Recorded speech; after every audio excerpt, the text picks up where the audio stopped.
Maharashtra TV9 news, संकल्प सर्वसामान्यांच्या हिताचा। पुणे शहराला रविवारी मध्यरात्रीपासून मुसळधार पावसाने अक्षरशः वेठीस धरले आहे। पावसाच्या जोरदार सरींमुळे अचानक रस्त्यांवर प्रचंड वाहतूक कोंडी झाली। बऱ्याच दिवसांपासून विश्रांती घेतलेल्या पावसाने काल रात्रीपासून जोरदार हजेरी लावली आहे। पुणे शहरासह उपनगर ग्रामीण भागात पावसाने धुमाकूळ घातला आहे।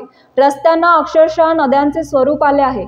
काल रात्रीनंतर पावसाने विश्रांती घेतली होती। आज सकाळी सुद्धा पाऊस पडला नाही, मात्र सर्वत्र ढगाळ वातावरण झाले होते। दुपारनंतर अखेर पावसाच्या सरी बरसण्यास सुरुवात झाली।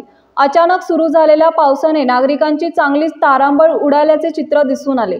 सकाळपासून पावसाने विश्रांती घेतल्याने काही नागरिक रेनकोट छत्री न घेता बाहेर पडले होते, पण अचानक पाऊस सुरू झाल्याने त्यांना आडोशाला थांबावे लागले। रस्त्यांना नेहमीप्रमाणे नद्यांचे स्वरूपही आले होते। अनेक भागात ट्रॅफिक झाले। पुण्याच्या मध्यवर्ती भागाबरोबरच धायरी, हडपसर, वाघोली, खराडी, चंदननगर, कॅम्प, औंध, बाणेर या उपनगरातही पाऊस पडण्यास सुरुवात झाली आहे। अनेक सोसायटीमध्ये पाणीही शिरल्याच्या घटना घडल्या आहेत।